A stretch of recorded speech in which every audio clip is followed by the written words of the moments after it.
Entonces yo recuerdo un movimiento pues muy grande, muy destacado para esos tiempos en el país. Yo creo que en este momento, incluso después de 25 años, no hemos visto algo parecido, por lo menos que era espontáneo, no acarreados, la gente que le entraba con sus propios recursos.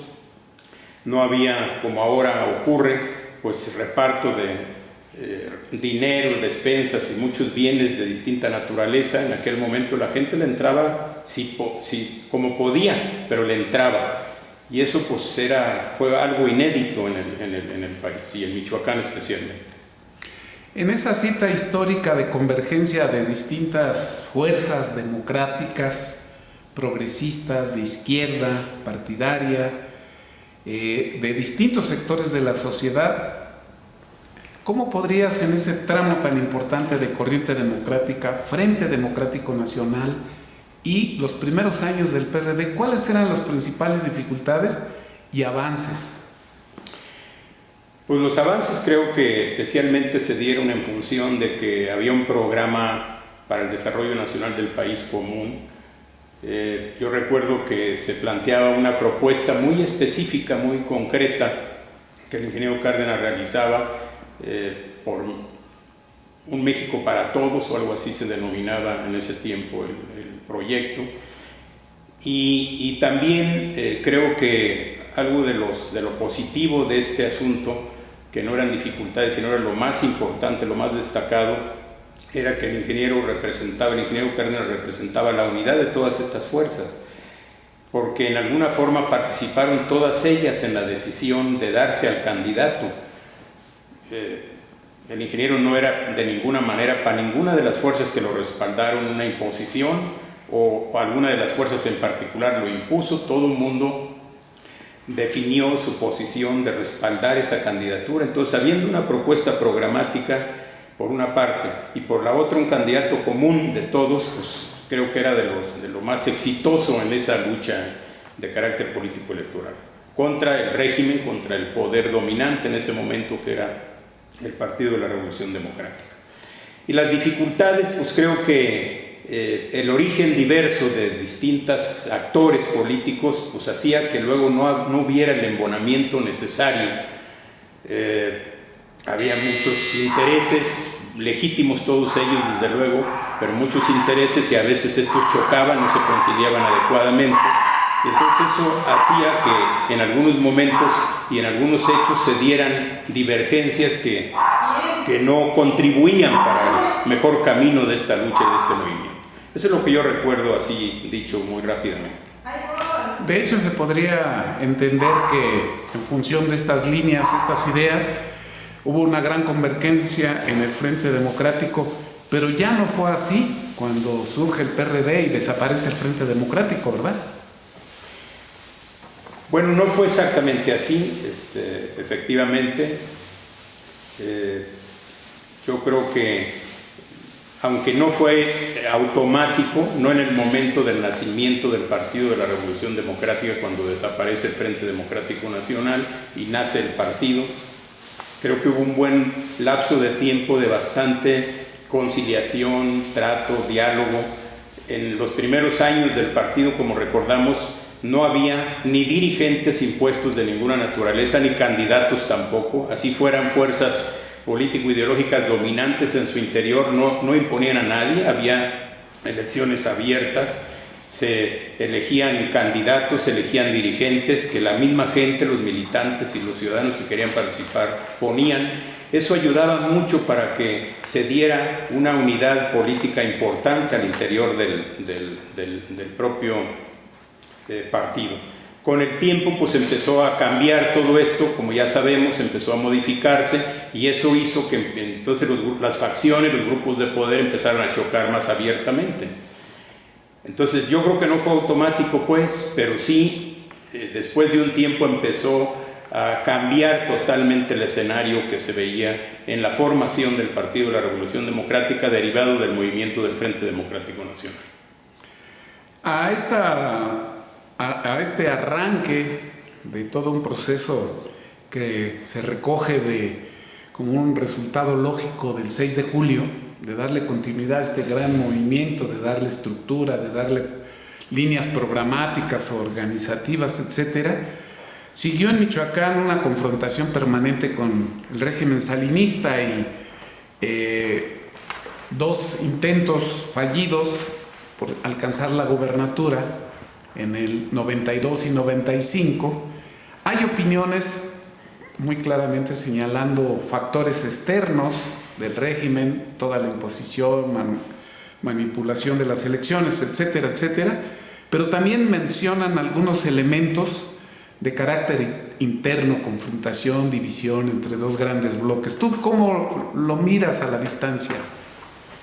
Bueno, yo creo que efectivamente esta segunda parte prevaleció. Había dos actores que en ese momento eran fundamentales para el desarrollo del Estado y del Partido de la Revolución Democrática en particular. El partido tenía muy poco tiempo de haberse constituido y los dos actores principales, uno era el doctor Roberto Robles Garnica y el otro Cristóbal Arias Solís, y siempre se veían como enemigos políticos, no como adversarios fraternos, sino como enemigos políticos. En mi opinión personal, tanto el doctor Robles como el propio Cristóbal se descalificaban mutuamente, entonces, y eso lo bajaban a la base militante del partido, lo trasladaban a los militantes, y entonces había compañeros que sí se iban por la opinión o de Robles o de Cristóbal, según el caso, para enfrentar pues una lucha que no tenía que ver con una lucha verdaderamente democrática. Entonces yo creo que ese elemento fue muy perjudicial realmente para el resultado finalmente que se obtuvo en las elecciones, tanto en el primer momento como en el segundo, pero especialmente en el segundo caso, especialmente en mi opinión en el segundo caso. El primero creo que sí fue la imposición del grupo dominante salinista en el país, que evitó que Cristóbal llegara al gobierno del Estado. Con los procedimientos que ya conocemos, buscaron la manera de hacerlo. En mi opinión personal también creo que el partido en aquel momento, el propio Cristóbal, pues sin quererlo, por actitudes que asumieron en su momento, pues en vez de, digamos, contrarrestar esa política de imposición en contra de él mismo y en contra de quienes lo acompañaron como candidatos en aquel momento, o de muchos de los casos de los que lo acompañaron como candidato. Yo fui incluso en algún caso candidato allá en el caso de Lázaro Cárdenas, al principio, cuando él era candidato a gobernador, que por cierto en Lázaro Cárdenas ganó, a pesar de que en la interna la mayor parte de los compañeros en Lázaro Cárdenas, por ejemplo, respaldaban a Roberto Robles, pero cuando gana Cristóbal, pues todo el mundo, era la política, era la línea que todo el mundo teníamos en las posiciones democráticas que el partido imponía a todo el mundo, pues respaldamos inmediatamente la postulación del compañero Cristóbal, cosa que después del resultado electoral nunca se reconoció como algo que era muy legítimo y válido por parte de los militantes del partido en aquel momento. Entonces, bueno, así es como yo veo el asunto, de acuerdo con la pregunta que me haces. En relación a toda esa estela de luchas, confrontación con el régimen y resolver asuntos internos, finalmente en el 2001 llega Lázaro Cárdenas Batlle al gobierno del Estado. Después de muchas luchas del 6 de julio, se inicia la etapa de 10 años de gobiernos perredistas. ¿Tú cómo los miras en ese razonado pensamiento que dan los años de avances, de deudas que se quedaron en términos políticos, en términos de lo que esperaba la sociedad? ¿Tú cómo lo miras? Yo personalmente creo que tanto el gobierno de Lázaro Cárdenas como el de Leonel fueron gobiernos cercanos a la gente, positivos para la sociedad michoacana en general, no como muchos otros opinadores en ese asunto mencionan, pues, o opinan de que fue muy negativo.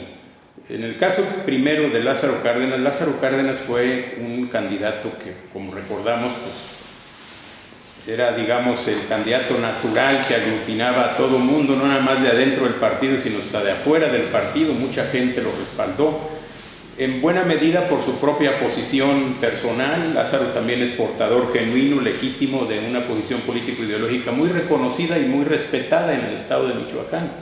que es el cardenismo. Desde luego que el ingeniero Cárdenas pues, es su padre y que todavía tiene mayor mérito en ese sentido. Pero creo que fueron gobiernos positivos con un programa muy definido, marcando pautas que establecían o buscaban mejores condiciones de vida para la gente en muchos de las acciones que realizaron. Para no mencionar ninguna, varias de ellas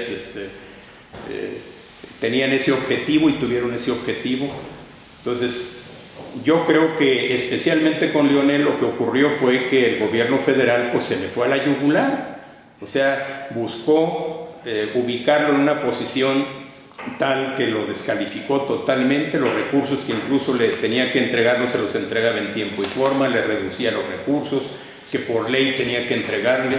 Entonces, pues el gobierno de Leonel Godoy se vio en la necesidad de hacer uso de distintas acciones y formas que permitieron enfrentar esa acometida que el gobierno federal, a través de Calderón, presidente en aquel momento, pues tenía en contra del gobierno perredista que le encabezó.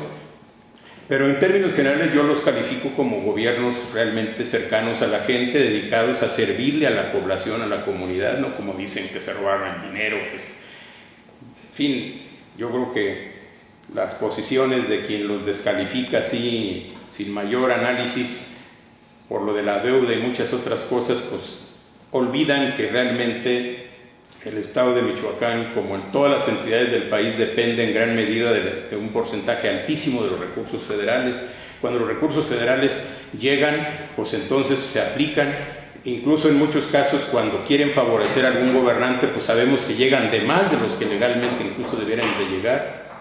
No fue el caso ni particularmente con Lázaro, ni menos con Leonel. Con Leonel todavía fue peor, porque Leonel pues enfrentó muy abiertamente la posición del gobierno calderonista y lo cuestionaba y lo enfrentaba. Lázaro era más prudente en esas cuestiones, pero aún así pues también enfrentó serias dificultades para poder salir adelante. En la vida política de todos estos años que has participado como gente destacada, seguramente tienes anécdotas, algunas peligrosas, dolorosas, tristes, otras alegres, satisfactorias. ¿Quisieras compartirnos alguna anécdota que te haya dejado huella? Pues hay una que yo recuerdo mucho. Bueno, hay varias y quiero destacar una que recuerdo mucho.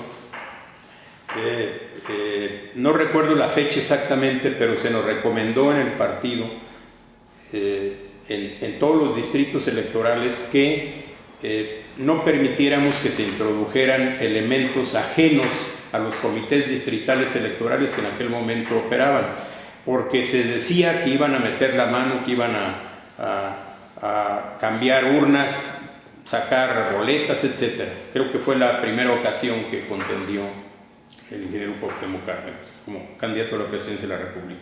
Entonces convocamos para tomar esa acción y tomar esa medida a una plaza pública en Lázaro Cárdenas, y llegaron pues muchos cientos de personas, hombres y mujeres, pero teníamos, los que convocábamos y los que dirigíamos ese asunto, teníamos la preocupación de que se diera alguna violencia, porque estaba rodeado las instalaciones del comité distrital por policías ministeriales, por policía judicial del estado, por militares armados, y pues temíamos que algunos de los compañeros, que había mucha indignación por los resultados que se decían se habían tenido en los distritos, que además nadie creía que hubiera ganado en aquel momento Salinas en el país, como no lo hizo en Michoacán, pero toda la opinión de la mayoría, inmensa mayoría de la gente, era que no había ganado realmente, que quien había ganado era Cuauhtémoc Cárdenas.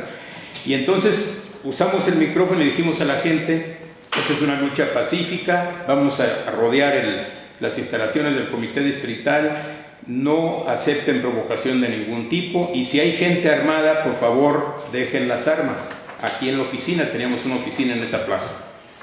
Pues no nos alcanzaron los escritorios, los cajones para llenar de armas y de cuchillos y hasta machetitos cortos que llevaba la gente. Y la verdad, pues después para entregarles no sabíamos quién nos había entregado una cosa, quién otra, entonces fue una dificultad como quiera. Pero aún así recuerdo que hubo mujeres, sobre todo, que en las bolsas no quisieron dejar las armas que traían en la bolsa, y fueron de todas maneras ahí. Entonces nuestra preocupación se mantuvo hasta que terminó la acción que llevamos a cabo. Y la verdad sí nos recordamos mucho eso, porque qué bueno que dijimos eso, pero pues nos preocupó más cuando vimos que todo el mundo iba preparado para pelear, ¿no? O que mucha gente iba preparada para pelear. Ya instalados igualmente en el 2015, ¿cómo miras la situación actual del partido, el enfoque desde Michoacán y la percepción, la expectativa que tienes del futuro del gobierno actual de Michoacán? Pues primero el partido, muchos de nosotros que somos militantes del Partido de la Revolución Democrática, abrigamos la esperanza cuando se dio públicamente el anuncio de que renunciaría el Comité Ejecutivo Nacional encabezado por su presidente y su secretario general actual, de que las cosas iban a empezar a mejorar en el partido, de que se iban a modificar los procedimientos, de que iba a haber reformas estructurales internas que modificaran las que se hicieron desde hace tiempo, donde los grupos dominantes a través de las corrientes son los que definen las cosas, son los que mandan. O sea, ya no tenemos dirigentes en el partido a nivel nacional, tenemos capataces, ese es el problema. O sea, hay grupos de poder que son los que acuerdan quién es candidato, quién lo representa en el partido, en una región o en el país o en un municipio. Entonces, cuando eso ocurrió, vimos que a lo mejor las cosas iban a mejorar, que le hacían caso a muchos de los dirigentes, entre ellos Cuauhtémoc Cárdenas, que se retiraba ya del partido ante pues, la imposibilidad de que se lograran los cambios por los que se demandaba. Entonces vimos eso como una esperanza, pero cuando luego ya nos dimos cuenta que llegaban apoyado por las tribus mayoritarias y finalmente por todas las tribus, cierto candidato, ciertas personas, independientemente de las cualidades que podemos considerar puedan tener, el problema es que llegan no con procedimientos democráticos adecuados, sino llegan otra vez acordados por los grupos de poder al interior del partido. Entonces yo no le auguro realmente ningún éxito al futuro del partido. Yo pienso que el partido cada vez más va a irse a la barranca. La gente no desea seguir participando en un partido político que no permite que la gente decida. Los que teníamos la esperanza de que el PRD, con sus propuestas de candidaturas y con su proyecto, con sus propuestas programáticas, empezara a impulsar cambios y transformaciones verdaderas en el país, hemos perdido realmente esa esperanza. No fe, porque no es una cuestión religiosa, pero hemos perdido la esperanza de que se den esos cambios. Más allá de que debemos reconocer que el candidato, quien es ahora el presidente, pues trae una currícula académica, intelectual muy importante, pero nada puede ser tan importante como que quien llegue por el voto mayoritario de los militantes, y más si va a representar. Yo no sé cómo se siente el señor Agustín Basabe de representar a tantos mexicanos y michoacanos, pues cuando nadie votó por él, más que los grupos y las corrientes que lo ponen ahí. Realmente eso es pues aceptar un procedimiento que no es, uno no está acostumbrado a eso, uno está acostumbrado, viene uno de los sectores obreros o campesinos, populares, está uno acostumbrado a que si tienes un representante tú lo quites y lo pongas, que si tienes un candidato tú lo pongas, tú decidas y desde luego si pierdes estamos acostumbrados a respetar las decisiones mayoritarias de la gente, pero no estamos acostumbrados a que se nos impongan, a que haya capataces, nos ordenen, nos digan a quién debemos apoyar y a quién debemos respaldar para nuestro representante.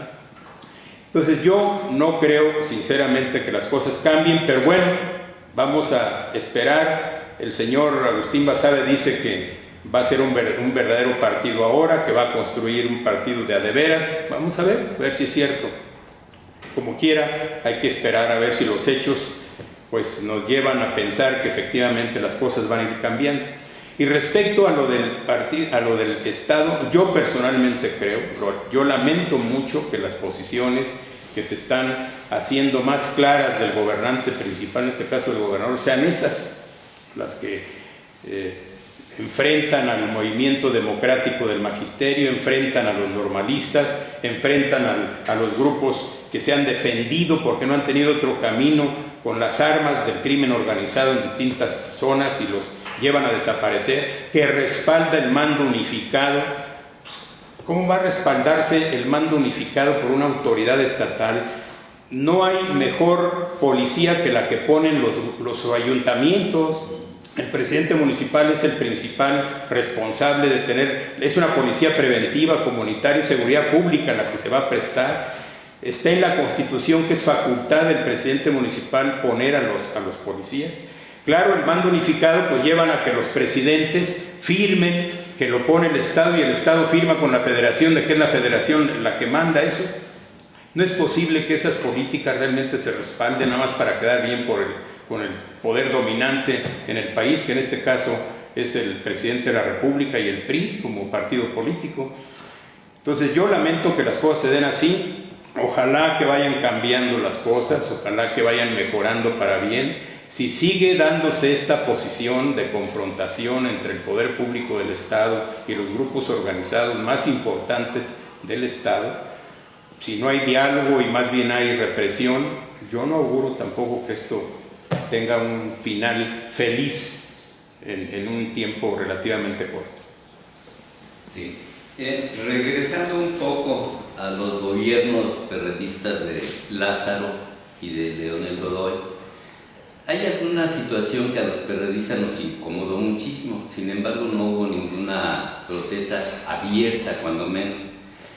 El gobierno de Lázaro Cárdenas se dice que fue un gobierno incluyente, porque llegan a su gabinete gentes un poco ajenas al propio partido.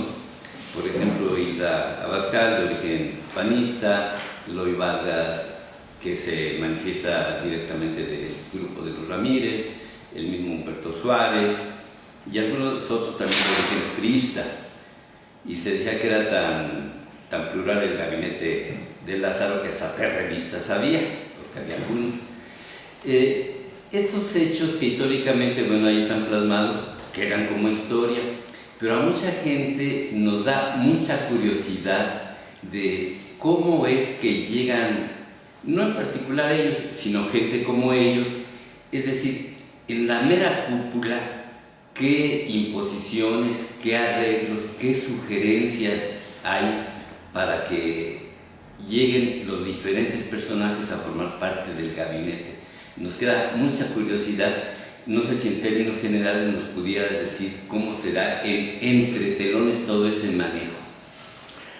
Pues yo creo que la persona más calificada para opinar es Lázaro mismo en ese asunto, Leonel. Yo personalmente creo que en el caso particular de Lázaro Cárdenas, mucha gente del PRI respaldó la candidatura al gobierno del Estado de Lázaro. Mucha gente del PAN también, a nivel formal y oficial, no a nivel de los partidos, de los dirigentes, o por lo menos no con declaraciones formales de los partidos. En muchos casos sí fueron los dirigentes los que finalmente le allanaron más el camino a Lázaro por conveniencia personal, por conveniencia específica de esos partidos en el Estado también, porque sabían que si se oponían abiertamente de todas maneras iban a perder. En cambio, negociando o conviniendo respaldarlos, aunque fuera no directamente, no formalmente, sino deslizando a algunos militantes destacados de ellos que votaran en este caso por el candidato que fue nuestro, que fue Lázaro, a cambio de que hubiera algún mejoramiento para algunas personalidades del propio partido, tanto del PRI como del PAN, que es donde fue lo más destacado con Lázaro Cárdenas. Yo me acuerdo del PRI, pues fue cuando salió el doctor Genovevo, ¿no? que salió, y otros más, pero por mencionar alguno. Entonces, yo creo que esa es la razón, es parte de lo que ahora ha ocurrido también en el actual gobierno, también de nosotros. El PAN, por ejemplo, no respaldó abiertamente, pero grupos del PAN sí respaldaron a Silvano, a nuestro candidato al gobierno de Michoacán. Y algunos de ellos están en posiciones importantes, destacadas dentro de la administración, que tampoco nos gustan. A nadie nos gusta, si somos del PRD en este caso, pues que haya compañeros, y más si no tenemos ninguna posición nosotros en la administración pública, pues no nos gusta que haya una gente que está más identificada con posiciones sobre todo de derecha. A mí, por ejemplo, no me gusta más que gente de derecha como del PAN, que esté identificada de derecha, tenga posiciones destacadas, importantes en la administración pública estatal, que es perredista. No veo cómo puedan compaginar políticas públicas que se supone tienen una línea específica con políticas públicas que tradicionalmente se le reconoce a la posición de derecha como distintas totalmente y opuestas a las nuestras, ¿no? Todavía puedo aceptar que algunas gentes del PRI, no todos, que algunas gentes del PRI puedan tener posiciones políticas más cercanas a nosotros, donde quizás haya menos disgusto por compañeros nuestros.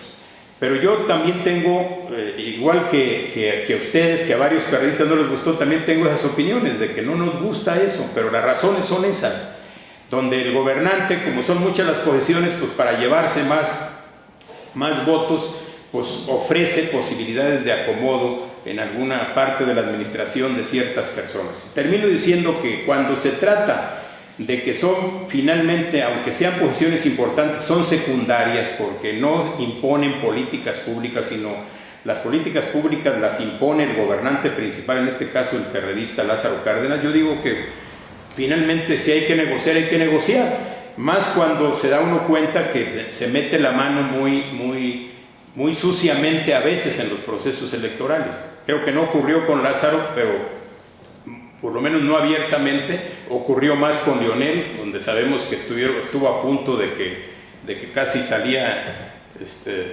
pues con una posición de empate con el PRI. Pues su diferencia la redujo bastante todavía por esa razón. Finalmente, Rafa, ¿quieres agregar algo? Pues no, yo solamente decir que muchos perredistas, creo que no es una opinión personal, solamente yo soy parte de muchos perredistas que estamos muy inconformes de que las cosas en el partido se mantengan como están y de que no se den verdaderamente pasos para que haya transformaciones verdaderas, para que realmente haya una democracia real, verdadera en el partido, como ocurrió al principio, en los primeros años del partido. Yo no coincido con las ideas, con las posiciones, y creo que mucha gente no coincide con las posiciones donde dicen que es preferible que haya acuerdos internos para imponer candidatos a irse a procesos abiertos internos por la división, dicen que eso genera.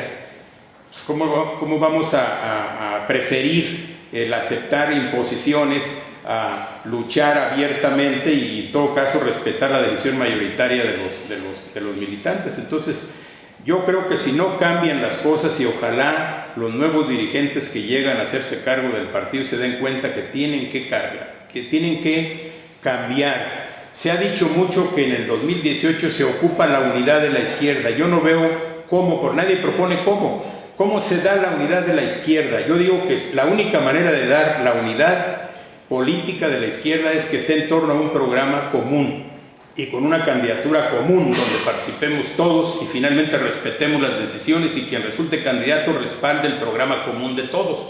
Entonces sí, se puede dar la unidad. De otra manera no se puede. Si no hay ese proceso democrático y abierto, pues ¿cómo vamos a dar la unidad en la izquierda con grupos que no te preguntan siquiera para dónde te quieres ir, ¿no? Nada más te imponen candidatos o te imponen programas o se alían con los verdaderos adversarios, ¿no? Que es lo que está ocurriendo en el PRD. Yo es lo que querría terminar ya la entrevista, Mario, y agradecerles mucho la oportunidad.